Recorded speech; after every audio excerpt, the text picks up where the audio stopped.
Saudara, polemik aktivitas tambang nikel di Pulau Gak, Raja Ampat, Papua Barat Daya terus bergulir. Aktivis lingkungan Greenpeace bilang banyak kerusakan yang terjadi tak hanya di Pulau Gak, melainkan pulau lain juga terdampak. Namun pemerintah bilang aktivitas tambang nikel ini jauh dari lokasi wisata dan sudah sesuai aturan. Benarkah aktivitas tambang nikel ini tidak mengganggu keindahan Pulau Gak, Raja Ampat?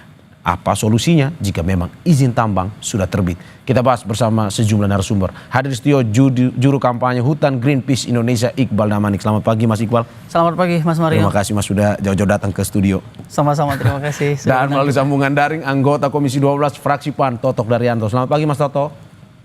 Selamat pagi Bang Mario. Terima kasih Pak Toto sudah bergabung juga di Dialog Sapa Indonesia Pagi pada hari ini. Dan juga untuk diketahui kami juga sudah menghubungi perwakilan Kementerian Lingkungan Hidup dan lembaga terkait. Namun hingga saat ini belum bisa bergabung karena masih mengkaji dengan beberapa ahli menyoal kegiatan penambangan ini. Saya sabar Mas Iqbal, sebenarnya kita sudah ngobrol dari tadi tapi saya ke Mas Toto dulu. Siap. Pak Toto, bagaimana dari DPR sendiri melihat tambang yang dilakukan? Teman-teman Greenpeace kemarin memberikan sejumlah aksi protes terkait dengan tambang ini. Ini hasilnya seperti apa? Apakah memang sudah mendengar sejak lama Komisi 12 atau bagaimana? Iya, mengenai protes dari Greenpeace itu sebetulnya kita sudah mendengar sudah lama, kita mengikuti, dan respon dari pemerintah saya kira juga cukup cepat, di mana Kementerian SDM dan Lingkungan Hidup juga sudah turun di lapangan. Dan sementara memberikan laporan-laporan hasil sementara dari peninjauan itu. Dan nampaknya saya lihat sekarang itu belum memuaskan bagi aspirasi publik ya. Jadi saran saya memang sebaiknya ada transparansi yang lebih terbuka ya. Dan mungkin melibatkan pihak-pihak yang stakeholder yang memberi masukan untuk melihat secara bersama-sama dan mendiskusikan secara terbuka. Nah, Komisi 12 sebagai mitra dari Lingkungan Hidup dan juga SDM akan sangat terbuka ya. Kalau perlu kita memfasilitasi adanya dialog terbuka itu supaya persoalannya menjadi clear.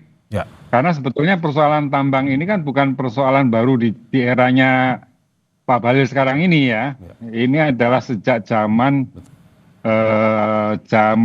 Presiden Soeharto ini malahan ini. Jadi sudah lama sekali ini. Dan sekarang ini muncul suara-suara publik tentang kekhawatiran terjadinya kerusakan lingkungan. Dan mesti itu direspon dengan baik. Oke, saya kira Komisi 12 sendiri sudah pernah ke sana Pak setelah ada protes seperti ini?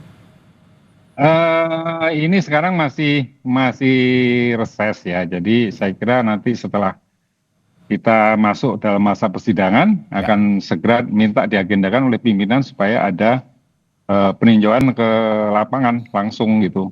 Oke. Itu Pak Mario. Oke, Pak Toto, kalau dari Komisi 12 sendiri melihat ini, kita to the point saja. Apakah memang dirasa ini merusak lingkungan di sekitar situ atau belum sebenarnya? Sebenarnya ada question mark besar ya yang perlu kita garis bawahi. Kita mau mengembangkan Raja Ampat ini sebagai apa? Ya. Kalau Raja Ampat mau dikembangkan sebagai daerah pusat wisata, saya kira memang eksploitasi harus dikurangi ya. Jadi pertambangan yang mungkin sudah beroperasi itu mesti diawasi dengan baik dan dibatasi kegiatannya supaya tidak menimbulkan kerusakan lingkungan karena sudah sedemikian lama dilakukan ya.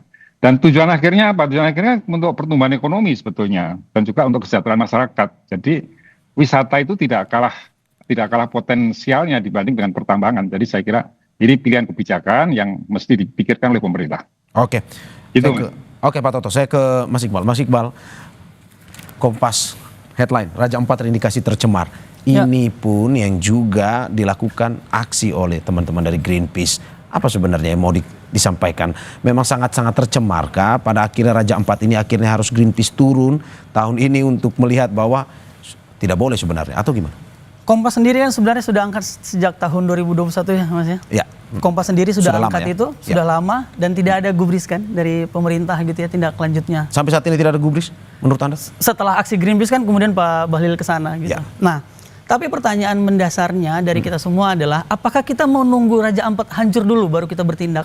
Oke. Gitu ya. Apakah kita mau lihat dulu Raja Ampat ini hancur sehingga tidak lagi ada tempat wisata baru kita bilang wah Raja Ampat sudah hancur baru kita boleh menutup atau kemudian baru kita bilang bahwa perusahaan ini melanggar aturan. Secara aturan sebenarnya dengan terbitnya IUP aja ini sudah melanggar aturan. Pak Toto kan anggota DPR ya. Ini konstitusi yang sedang dilanggar. Undang-Undang nomor 1 tahun 2014. Ya. Lebih detail setelah undang-undang kan kita punya peraturan menteri namanya. Kan Pak Toto ya.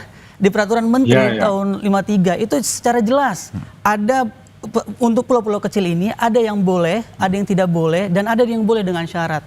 Di pulau-pulau kecil dia 100 km persegi atau 10 hektar, 10.000 hektar itu secara jelas bahwa pertambangan mineral dan batu bara tidak boleh ditambang. Oke. Dengan alasan apapun, karena tidak ada kata dibolehkan dengan syarat di situ, tapi tidak boleh. Ini kan tegas. Kenapa? Pemerintah sendiri, Pak Toto sendiri Komisi 12 ada undang-undang, tapi tidak menggunakan undang-undang yang ada. Oke, tapi kan sebenarnya kalau dari Kementerian Lingkungan Hidup kemarin bilang bahwa undang-undang yang berlaku itu terkait dengan pertambangan ini adalah undang-undang kehutanan. Nah, kalau saya tidak salah, betul. bahwa boleh tambang sebenarnya, tetapi memang ada aturannya. Ya. Berbeda undang-undang dengan yang disampaikan oleh pihak Greenpeace bahwa ini undang-undang pesisir ya. Ya. Oke, yang memang melarang apalagi luas Pulau Gak yang memang tidak sampai 1.000 ya. 10.000 hektar sehingga dilarang betul-betul untuk ini bagaimana ada perbedaan undang-undang nih? Lagi-lagi tapi saya mau menekankan satu hal bahwa ini bukan soal Pulau Gak saja ya, tapi ini soal Raja Ampat. Inilah yang menunjukkan bahwa tidak ada orkestrasi kepemimpinan di pemerintahan Pak Prabowo. Karena ESDM-nya nerbitin, KKP-nya tidak boleh, LH-nya harus lihat dari sisi lingkungan, lalu kemudian kehutanan untuk lihat apakah itu kawasan hutan atau tidak. Ini kan udah jelas kawasan lindung. Kalau kemudian sudah jelas kawasan lindung, Kementerian Kehutanan punya hak untuk menerbitkan apakah penggunaan pemanfaatan kawasan hutannya, persetujuan penggunaan kawasan hutannya boleh diberikan atau tidak. Nah, kehutanan memberikan. Jadi sebenarnya dalam semua kontestasi ini atau konteks Raja Ampat ini, Kementerian ESDM punya peran. Kementerian Kehutanan punya peran, Kementerian Lingkungan Hidup punya peran. Safeguardnya siapa? Safeguardnya harusnya lingkungan hidup gitu. Tapi lingkungan hidupnya bilang minor saja gitu ya. Ini yang harusnya Pak Menteri lihat bahwa mau sebesar apa dulu kerusakan baru bertindak gitu. Kan lebih baik mencegah daripada mengobati. Kan gitu kan. Jadi kalau kita nunggu rusak dulu mau bagaimana? Dan ini kan persoalan kerusakan lingkungan yang harus dievaluasi, jangan disimplifikasi sebenarnya. Pak Bahlil mencoba menyederhanakan persoalan ini dengan hanya melihat GAK. Lalu semua mata kita tuh ditujukan ke GAK, termasuk lingkungan hidup, termasuk kehutanan. Bagaimana kemudian kasus-kasus yang sudah terjadi di Morowali, bagaimana kemudian yang di Sulawesi misalnya ya, lalu kemudian di Maluku. Nah, ini kan juga kita harus fair ya untuk melihat bahwa industrialisasi nikel ini berdampak lingkungan yang sangat besar. Bahkan laporan terbaru di Teluk Weda, masyarakat sudah tercemar di dalam tubuhnya, di dalam urinnya itu memiliki kandungan logam berat. Oke, kalau kita berbicara soal kerusakan, apa saja kerusakan? Karena memang yang kemarin dibilang bahwa ini kerusakan ekologis. Apa sebenarnya kerusakan yang dilakukan oleh tambang ini? Ini Pak Hanif Faisal paham betul, karena Pak Hanif Faisal dulu di kehutanan, planologi. Kita tahu bahwa kuota deforestasi Indonesia itu sudah tidak boleh lagi, Mas. Kuota ya dari apa yang ditentukan oleh kehutanan. Pembabakan hutan ini Pembabakan hutan.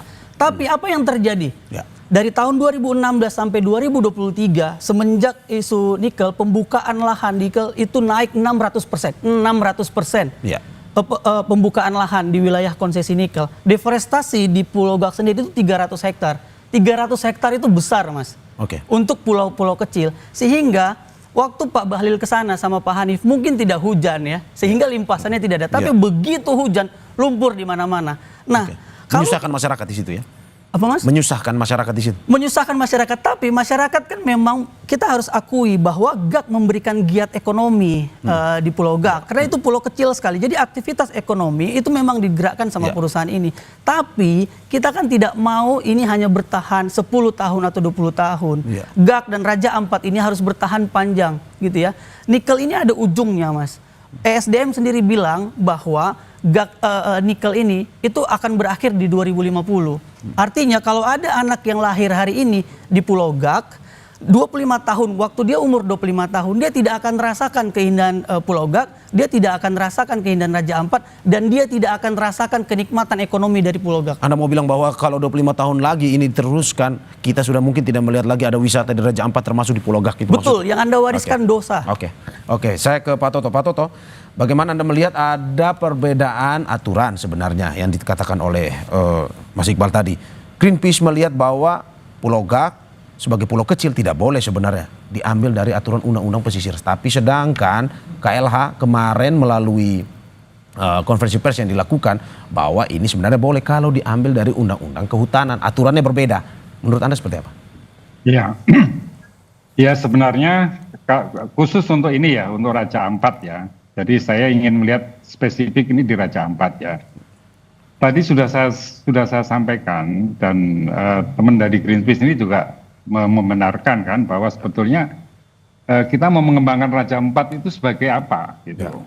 Jadi sebagai sebuah kawasan ekonomi itu dikembangkan itu sebagai apa? Kalau sebagai wisata tentu beda kebijakannya dengan sekarang ini. Jadi menurut saya perlu ada garis kebijakan yang jelas mengenai pengelolaan ekonomi untuk pengembangan Raja Ampat itu. Nah, saya cenderung bahwa ini sebaiknya dijadikan kawasan wisata karena kekayaan alam yang diakui dunia, dan karena itu ya fokusnya pada pengembangan yang kontekstual dengan wisata. Jadi pertambangan memang tidak cocok saya kira untuk daerah wisata. Nah, itu pandangan saya secara pribadi ya, itu. Kemudian mengenai peraturan-peraturan yang tadi bertentangan, ya memang itu bisa saja terjadi karena kalau ditinjau dari pulau-pulau kecil itu memang mestinya tidak bisa ada izin pertambangan di situ, ada undang-undang yang sudah mengaturnya. Tapi pemerintah kan juga punya diskresi ya, dia punya pilihan-pilihan yang mana itu masih dimungkinkan gitu. Maka ada pengecualian. Oke, Pak Toto, ini sebenarnya dari Komisi 12. Perdebatan Raja Ampat bukan di situ sebetulnya. Menurut saya itu pimpinan tentang kebijakan. Kita mau mengembangkan sebagai. Oke Pak, kalau kita berbicara ini dari Komisi 12 sebenarnya ingin agar tambang nikel ini diberhentikan karena tadi lebih baik wisata atau sebenarnya boleh sebenarnya, tapi memang dengan aturan-aturan ataupun dengan rehabilitasi yang dilakukan lebih baik misalkan. Ya kalau kita ingin mengembangkan Raja Ampat sebagai wisata ya sebaiknya dibatasi pertambangan, artinya yang sudah ada itu tidak diperluas lagi. Nah, dibatasi ini berarti tidak boleh Pak ya? Seperti itu.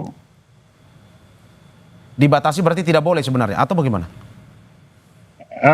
Menurut saya harus dikaji dulu, harus dikaji dengan serius ya. Apakah sekarang ini dampaknya ke wisata itu akan sangat destruktif ya? Ya. Tapi kembali lagi sebetulnya persoalannya itu Mas, persoalannya itu kita mau kembangkan sebagai apa daerah Raja Ampat itu? Kalau wisata ya sudah pertambangannya itu untuk sementara. Karena ini sudah ada, tentu perlu ada kebijakan-kebijakan khusus bagaimana mengurangi mengurangi aktivitas pertambangan di situ, dan akhirnya nanti pasti juga perlu ditutup itu pertambangan yang ada di daerah Raja Ampat itu. Oke. Itu menurut saya. Oke, saya ke Mas Iqbal. Saya sebenarnya bisa menangkap maksudnya Pak Toto. Dalam arti begini, kalau kita melihat bahwa ini sangat merusak lingkungan. Di salah satu sisi pertambangan perlu khususnya di Raja Ampat yang memang destinasi wisata menjadi yang utama, perlu dikembangkan sebenarnya wisatanya ini. Tetapi kita juga tidak boleh lupa bahwa ini adalah program pemerintah, bahwa hilirisasi nikel ini juga perlu dijalankan. Dari Greenpeace sendiri melihat bahwa wisata ada program pemerintah juga hilirisasi nikel. Bagaimana melihat? Lingkungan tuh selalu memang. Mas Aryo, ya. Bung Aryo. Jadi ini kan bukan peristiwa yang terjadi sesaat sekarang kan. Ya. Ini sudah sejak masa era pemerintahan sebelumnya. Ya. Nah, kalau kita menghentikan tanpa alasan dan tanpa solusi, saya kira itu dampaknya bagi investasi kan juga akan sangat negatif. Ya. Jadi itu masalahnya. Kalau ini barang baru yang baru disusun sebuah kebijakan untuk merencanakan pengembangan daerah, ya saya setuju ini wisata aja, nggak perlu ada pertambangan. Tapi masalahnya ini sudah dosa bersama, dosa masa lalu yang diturunkan sampai sekarang. Ya. Jadi disitulah pentingnya kita mencari solusi gitu loh. Oke. Kalau langsung ditutup seketika, menurut saya juga tidak bijak karena nanti akan mengganggu iklim investasi kan. Oke. Ya, tapi untuk diteruskan juga tidak bisa karena ini daerah wisata. Nah, itulah yang perlu dicari solusinya sebaik-baiknya. Ya, dari Mas Iqbal sendiri? Iya, harusnya kita sudah mulai berhenti ya untuk membenturkan antara pembangunan dan lingkungan. Karena ada banyak solusi kayak tadi pariwisata, salah satunya karena ada potensi pariwisata. Jadi ada fokus untuk melihat bahwa apa yang harusnya dilakukan oleh pemerintah. Tapi sering sekali ketika pemerintah misal mari kita kaji dulu. Kalau wisata ya infrastruktur wisatanya dikembangkan menurut saya. Oke, Pak Toto ditahan sebentar. Ya. Saya kasih kesempatan buat Mas Iqbal. Yang menjadi ketakutan kita karena kita kan trust issue nih ya sama pemerintah gitu ya. Dan kita memang kritik pemerintah gitu. Jadi ketika dilakukan kajiannya mau bagaimana ini? Mau kajian untuk pro terhadap lingkungan atau undang-undang KKP-nya nanti yang diubah gitu ya. Jadi undang-undang perlindungannya yang mau diubah. Jadi kita memang harus fokus mana yang mau kita lindungi. Gitu. Jauh daripada itu, yang perlu kita pahami bahwa industri ekstraktif ini itu ada batas waktunya. Ada ide-ide yang lebih kreatif harusnya. Industri-industri kreatif yang harus dikembangkan pemerintah ketimbang bertahan terus di industri ekstraktif. Jadi kita memang benar-benar tahu dari posisi ini, dari penjelasan Pak Toto kita tahu bahwa fokus atau watak ekonomi dari pemerintahan Prabowo ini adalah industri ekstraktif. Karena apa? Karena setiap ada resources, ada sumber dayanya, jadikan dulu wilayah usaha pertambangan. Begitu ya. Ketika dia jadi wilayah usaha pertambangan, dia memungkinkan untuk mendapatkan izin. Setelah itu kita lihat apakah Kementerian Kehutanan memperbolehkan, apakah Menteri Lingkungan Hidup memperbolehkan. Aturannya gitu ini Mas sekarang, value chain dari industrialisasi nikel ini. Jadi izin induknya, saya bilangnya izin induk ya, permitnya ini adalah izin usaha pertambangan. Setelah perusahaan mendapatkan izin usaha pertambangan, lalu kemudian kehutanan, mereka mengajukan izin kehutanan, mereka mengajukan izin ke lingkungan dan izin-izin lainnya gitu. Jadi wataknya adalah ekstraktif terlebih dahulu, baru turisme berikutnya gitu. Jadi kita nggak punya imajinasi tentang bahwa Indonesia ini bisa maju tanpa industri ekstraktif. Oke, gitu. tapi kan dari tadi Pak Toto mengatakan bahwa ini sebenarnya dosa masa lalu. Dalam arti bahwa kemarin ada langkah dari Menteri SDM mengatakan bahwa ini diberhentikan sementara dulu. Betul. Untuk melihat dikaji dulu dan segala macam. Nah, karena kalau misalkan mungkin terlalu kaget akan juga berdampak juga kalau misalkan diberhentikan. Nah, menurut Anda bagaimana? Maka ketika kita tahu ini dosa masa lalu, bertobatlah. Gitu kan? Kalau udah berdosa maka bertobat. Jangan lakukan dosa dua kali gitu kan Bang. Jadi kalau kita udah tahu ini dosa maka kita bertobat. Yang kita lakukan adalah bagaimana kemudian investasi PMA, ini kan BUMN ya, investasi BUMN ini berpikir mana yang lebih penting gitu ya. Ini kan BUMN gitu ya. BUMN bisa bilang, nah tapi Mas lagi-lagi saya nggak mau kita geser hanya Pulau Gak saja. Ada 5 izin yang saat ini aktif di Raja Ampat. 5 izin ini aktif sekarang itu berdasarkan Kementerian SDM. Nah bagaimana? Ini kita sekarang bicara soal GAK, bicara soal investasi. Ini izin-izin, 4 izin-izin lainnya itu adalah izin yang terbit dari tahun 2013 sebagian besar, lalu kemudian mereka habis tahun 2033. Dan mereka tadinya ya, Greenpeace menemukan tadinya sekitar tahun 2022 itu hanya 2 izin yang aktif di Raja Ampat. Tapi sekarang ada 5 Pak.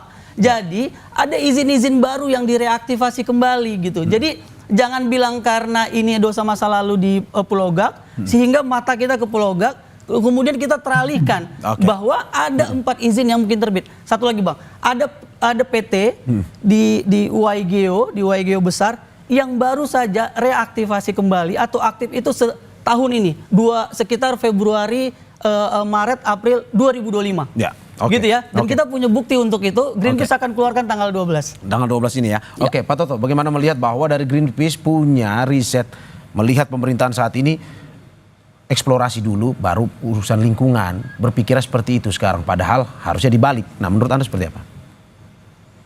Ya, kita melihat Indonesia ini kan nggak bisa hanya sepotong itu dari satu sisi saja kan. Ya, apapun dikatakan, kenyataannya negara kita ini kaya sumber daya alam, jadi harus dikelola, harus dieksplorasi dan harus dieksploitasi supaya itu ada manfaat untuk masyarakat kita. Jadi itu nggak boleh diabaikan. Jadi kita nggak bisa mengatakan pemerintah ini punya karakter sangat ekstraktif misalnya gitu. Ya memang harus ekstraktif, gimana tidak? Kita punya tambang kok. Kan daerah lain tidak punya tambang. Masalahnya bagaimana tambang itu dikelola dengan baik. Ya. Itu. Ya, oke. Nah, jadi tapi kembali ke Raja Ampat itu sebaiknya dikembangkan infrastruktur pariwisatanya yang lebih dikembangkan, bukan pada aspek pertambangannya. Pertambangannya itu dicoba diatasi dengan cara pendekatan yang baik dari pemerintah, karena ya kalau dikatakan itu bertobat, ya bertobat itu kan dalam arti harus diterjemahkan di dalam prosedur dan lain-lain. Jadi nggak bisa seketika stop gitu, itu nggak bisa dong. Oke. Ini bukan pertobatan ini pertobatan yang langsung berhenti gitu, nggak mungkin kan. Oke. Kan ini sudah sesuatu yang sedang berproses gitu. Oke. Dan pertanyaannya kita percaya bagaimana saja, itu nanti komisi akan mengawasi dengan baik. Oke. Dan pertanyaannya bagaimana ke depan bahwa boleh eksplorasi ini tetapi yang pada akhirnya tidak merusak lingkungan atau ada rehabilitasi yang mendukung pada akhirnya lingkungan ini tidak seperti yang terjadi saat ini seperti yang dikatakan oleh Greenpeace. Ya, tapi sebelum dijawab Pak, kita saksikan jeda berikut. Ya.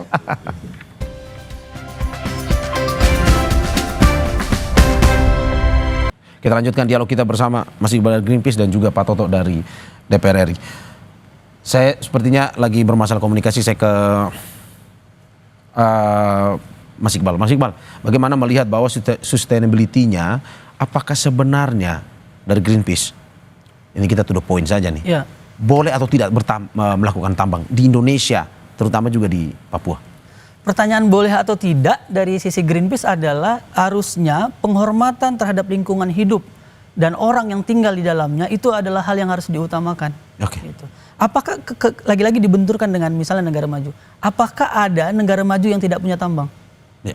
Ada. Jadi apakah kemudian industri ekstraktif satu-satunya untuk membuat negara maju? Tidak gitu. Jadi ini membutuhkan imajinasi kita gitu ya. Imajinasi, kreativitas untuk mengatakan bahwa apa industri yang harusnya dikembangkan. Tapi lagi-lagi ya, apakah kita mau hari ini bulan Mei akhir itu saudara-saudara kita ada 11 orang yang ditangkap di Mambasangaji karena dia mempertahankan tanahnya dari nikel. Apa kita mau begini terus? Konflik di mana-mana. Begitu hujan banjir. Yang perlu kita ingat juga Mas, krisis iklim ini udah di depan mata dan tidak bisa kita bantah bahwa kita adalah korban dari sini. Negara-negara Pasifik sudah berjuang karena mereka pulau-pulau kecil. Harusnya kita punya empati sebagai negara yang memiliki pulau-pulau kecil di wilayah timur Indonesia terhadap orang-orang yang di wilayah Pasifik. Ini sebenarnya sebuah dikotomi yang sangat menyedihkan karena korban pertama dari krisis iklim adalah tenggelamnya pulau-pulau kecil. Dan ketika tenggelamnya pulau-pulau kecil ini atau pulau-pulau kecil ini mulai hilang, yang dirugikan adalah masyarakat yang tinggal di dalamnya. Apakah sudah ada buktinya? Sudah ada. Beberapa negara-negara di Vanuatu, di Samoa, itu sudah banyak yang mulai terendam. Daratannya sudah mulai banyak hilang. Enggak cuma di Samoa, di Jawa. Di Jawa, di wilayah Pantura, ada satu desa namanya Timbul Sloko, itu sudah mulai terendam oleh air rob. Ini situasi yang lebih besar. Ini karena eksplorasi tambang tadi ya? Iya, karena eksploitasi tambang, karena industri ekstraktif sehingga emisi. Dan Indonesia adalah salah satu negara yang berkomitmen dan telah meratifikasi Paris Agreement. Gitu Mas. Oke, bagaimana dengan kita ini tarik garis lurus dengan keinginan pemerintah bahwa hilirisasi ini tetap berjalan, bahwa ini ada kekayaan alam Indonesia yang perlu dimanfaatkan, tetapi memang untuk kesejahteraan masyarakat. Di satu sisi Greenpeace menolak betul bahwa eksplorasi tambang ini memang harus digantikan dengan kekayaan alam yang memang bisa dimanfaatkan. Nah, sustainability seperti apa? Konstitusi kita pasal 33 sudah jelas bilang bahwa kebermanfaatan untuk semua warga negara toh. Jadi kalau seandainya itu tidak bermanfaat, ada orang yang dirugikan, apa kita mau begitu terus? Gitu ya. Papua bagian dari Indonesia dan Pak Toto tadi bilang kita tidak bisa melihat Indonesia secara sepenggal-sepenggal. Iya, karena kita tidak bisa melihat secara sepenggal-penggal sehingga kita tidak bisa mengorbankan orang yang tinggal di hutan, orang yang tinggal di pulau, yang bergantung dengan hutan dan lautnya atas nama pembangunan dan hilirisasi. Kita bilang, apa sih manfaatnya tambang-tambang ini gitu ya? Nelayan makin susah cari ikan. Dan ini nggak cuma PT GAK gitu ya.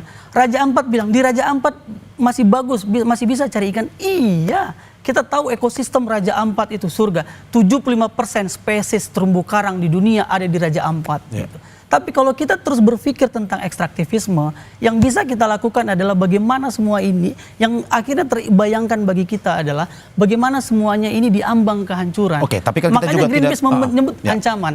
Kita nggak bisa mengelak gitu ya Bang. Kita benar-benar tidak bisa mengelak bahwa kita tidak bisa kembali ke gua, bahwa kita tidak menggunakan listrik, kita tidak menggunakan alat-alat yang membutuhkan nikel dan baja dan stainless steel. Tapi mari kita berpikir, kita tidak bisa mengorbankan manusia yang tinggal di dalamnya. Kita ini terlalu antroposentris berpikir bahwa manusia adalah segala-galanya yang perlu diselamatkan. Tapi kan kita bisa melihat bahwa tidak dipungkiri ada perusahaan-perusahaan juga yang mungkin melakukan tambang, tapi juga melakukan rehabilitasi yang baik juga. Misalkan merawat lingkungan kembali, sehingga apa yang dulu digali, dieksplorasi oleh mereka pada akhirnya bisa pulih. Bagaimana Anda melihat itu? Betul. Ada reklamasi, bahkan Pulau Petegak mengatakan mereka melakukan sekitar 100 hektar. Tunjukkan sama kami atau sama publik di mana ada reklamasi yang berhasil, yang bisa mengembalikan ke ekosistem awalnya. Di mana di Indonesia atau di dunia ini yang betul-betul bisa mengembalikan ke ekosistem awalnya. Makanya Mas, aktivitas pertambangan ini MK menyebut ini sebagai sebuah kegiatan atau aktivitas yang berdampak secara luas terhadap ekosistem. Sehingga MK juga memutuskan, MK 35 tahun 2023 memutuskan bahwa tidak boleh mempertegas, keputusan MK mempertegas bahwa tidak boleh ada tambang-tambang di pulau kecil. Karena aktivitas pertambangan ini adalah aktivitas yang memiliki dampak kerusakan yang sangat besar. Oke, menurut Anda ini destruktif dan tidak bisa dikembalikan? Tidak bisa dikembalikan. Ada riset yang membuktikan bahwa untuk menumbuhkan reklamasi di pulau-pulau kecil itu lebih sulit daripada di pulau-pulau besar, di pulau besar atau daratan besar. Kenapa Mas? Karena untuk menumbuhkan pohon di pulau-pulau kecil ini belum dia besar, dia udah terbangkan angin. Itulah mengapa kita ingat, kalau kita tahu semua bahwa kalau kita naik gunung di puncak yang ada perdu kan Mas ya. Karena apa? Karena angin kencang, susah tumbuh besar. Makanya orang sering bilang begini, hutan di Raja Ampat itu kecil-kecil pohonnya. Betul, karena itu memang ekosistemnya tidak bisa dibayangkan dengan hutan besar tropis di wilayah daratan Papua besar gitu. Sehingga kita tahu alam saja sangat sulit untuk menumbuhkan pohon ini, dan itu umurnya udah ratusan tahun bahkan ribuan tahun sebelum manusia ada mungkin gitu ya. Dan kemudian kita datang tebang, terus kita bilang kita masih bisa tanam ini. Makanya saya bilang tadi, buktikan di mana ada reklamasi yang memang betul-betul berhasil, yang mampu mengembalikan ke ekosistem awalnya. Ini ibaratnya harimaunya sudah pergi, sudah tidak ada, kita ingin hidupkan kembali harimaunya. Jadi sesuatu yang tidak mungkin. Sehingga bukan berarti begini Mas, angkat kaki semua perusahaan-perusahaan tambang ini. Tidak begitu. Tapi kita harus berpikir adalah bagaimana kemudian masyarakat tidak tercerabut dari akarnya, alam tidak rusak begitu, dan kita tetap berpikir tentang ekosistem ini penting untuk keberlanjutan umat manusia dan keberlanjutan bumi ini, agar kemudian dia layak untuk kita tinggalin. Gitu. Jadi kita punya hak yang setara kan dengan ini. Lantas bagaimana dengan dari Greenpeace, bagaimana melihat bahwa ini sudah terjadi lama? Ada masyarakat yang mungkin saja juga sudah menggantungkan hidup dari situ juga misalkan. Betul. Bagaimana pada akhirnya tambang ini dijadikan sebuah lahan yang memang tidak merusak tetapi juga mensejahterakan? Kalau dalam konteks Raja Ampat nggak mungkin, karena ini pulau-pulau kecil. Anda sudah tidak melihat, tidak mungkin. Ini pulau-pulau kecil, tidak mungkin untuk dilakukan reklamasi. Tapi bagaimana kemudian kita tahu bahwa ada yang menjadi pekerja di tambang, kita tahu ada tenaga kerja, ada masyarakat yang bergantung pada giat ekonomi itu, dan ini sesuatu yang tidak bisa kita pungkiri gitu ya. Sehingga harus ada pengakuan. Yang pertama gini Bang, jangan kita Pak Bahlil misalnya datang ke Raja Ampat, terus undang Pulau Gak gitu ya, terus bilang ada tidak itu hoaks, itu hoaks. Mari akui bahwa ada kesalahan kebijakan di situ, ada policy failure terhadap izin usaha pertambangan yang sudah diterbitkan, akui. Dan sekarang lakukan transparansi apa yang ingin dilakukan pemerintah. Jangan dibantah dengan ini hoaks, ini ada yang bilang juga ini upaya asing untuk memecah belah dan mengadu domba. Tidak begitu gitu ya. Mengaku dan bertobatlah. Tapi kalau dari menurut Anda, ini pertemuan Greenpeace, ada unsur politiknya atau tidak sebenarnya ini? Izin diterbitkan kan itu keputusan politik. Karena yang menerbitkan menteri itu tokoh politik, bukan begitu Pak Tito. Ini sederhana tetapi ya cukup ini memberikan fakta. Pak Toto, bagaimana Anda melihat bahwa ini obrolan ini terkait dengan pertambangan. Seperti yang dikatakan, tidak hanya di Raja Ampat, tapi juga di seluruh Indonesia. Termasuk data BPS, Maluku Utara tambang nikel terbesar, tetapi tidak sejalan dengan tingkat kesejahteraannya. Menurut Anda, apakah perlu kita melihat kembali terkait dengan pertambangan ini, atau sebenarnya Indonesia sudah perlu harusnya ambil langkah baru menggantikan dengan kekayaan Indonesia alam yang lain yang justru bisa mensejahterakan masyarakat? Menurut saya ya setiap kebijakan itu memang ada periode-periode tertentu yang harus dievaluasi kembali. Jadi sekarang ini saatnya kalau kita mau mengevaluasi kembali, kita duduk bareng-bareng, kita kaji. Jadi kita rumuskan bersama masalah the best practice pertambangan itu seperti apa misalnya gitu. Jadi sekarang problem pertambangan kan banyak sebetulnya. Tidak hanya yang tadi disampaikan masalah lingkungan itu ya. Sekarang masyarakat juga merasa banyak yang terganggu karena jalan-jalan masyarakat, jalan umum yang juga dilewati pertambangan. Kemudian juga para pemilik lahan yang juga merasakan dia seperti dikorbankan di dalam di dalam eksploitasi pertambangan itu, karena mereka yang punya hak milik itu juga udah masuk dalam IUP itu dia tidak bisa melakukan apa-apa kecuali harus diserahkan kepada pemegang IUP gitu. Nah, hal-hal seperti itu saya kira perlu ditata kembali secara menyeluruh gitu loh. Jadi misalnya ya supaya terjadi hubungan yang adil antara masyarakat di wilayah pertambangan, kemudian pemerintah daerah ya, masyarakat umum yang ikut yang hidup di daerah situ, itu perlu ditata kembali. Jadi saya misalnya melihat ya pertambangan pengelolaan kekayaan alam di masa lalu, di masa kolonial aja, itu mereka tidak dicampur aduk antara jalan umum dengan jalan industri atau jalan pertambangan. Nah, kita ini perlu ada regulasi baru bahwa semua wilayah pertambangan itu mesti membuat infrastruktur sendiri. Dan dari situ sebetulnya bisa di-create itu menjadi bagian dari proses distribusi ekonomi yang adil dengan daerah. Misalnya daerah punya kewenangan membangun jalan-jalan pertambangan. Nah, dari mana investasinya ya saya kira itu bisa didukung oleh APBD, APBN maupun oleh proses perbankan, oleh pembiayaan investasi biasa gitu loh. Nah, di situ nanti ada tol fee-nya sehingga itu semua ikut menikmati dan masyarakat tidak terganggu. Jadi banyak PR yang kita kerjakan, tapi kita sudah punya pengalaman panjang dalam mengelola pertambangan. Contohnya itu seperti PT Vale. PT Vale itu menurut saya sangat bagus bagaimana dia mengelola pertambangan dan pasca tambang penanganannya juga dengan baik ya. Nah, kita mestinya bisa membuat seluruh pertambangan kita dikelola dengan cara-cara serupa itu gitu loh. Nah, jadi ya saya kira perlu memang kita evaluasi kembali, kita kaji bersama, tapi saya tidak setuju kalau dikatakan bahwa kekayaan alam ini mau dibiarkan aja gitu ya. Menurut saya itu kita tidak mensyukuri karunia Tuhan itu namanya. Jadi Jadi pertobatannya bukan dengan itu diabaikan sama sekali ya, tapi mari kita kelola dengan baik. Duduk bareng dan kita diskusi bareng-bareng bersama. Kita cari solusi yang terbaik bagaimana pertambangan yang sekarang ini bisa menciptakan pertumbuhan ekonomi dan keadilan bagi masyarakat kita. Mas Iqbal, terakhir closing statementnya singkat saja terkait dengan Greenpeace tetap dalam posisi sikap menolak tambang. Tapi pada akhirnya bagaimana betul kata Pak Toto dari kekayaan alam negara ini, bagaimana harusnya tambang ini dijadikan sebuah contoh usaha yang memang sebenarnya mensejahterakan masyarakat, perputaran ekonomi terjadi di situ, tetapi ingat tidak boleh ada mengganggu lingkungan itu. Singkat saja. Inilah yang membuktikan bahwa isi kepala kita Indonesia ini kaya atas sumber daya alam, sehingga kita dimanjakan tidak punya ide-ide dan imajinasi yang kreatif, bahwa ada negara yang maju tanpa industri ekstraktif gitu ya. Ketika kita dibuka gitu, yang sering sekali tidak dihitung dalam hitung-hitungan ekonomi adalah dampak turunannya, biaya kesehatan.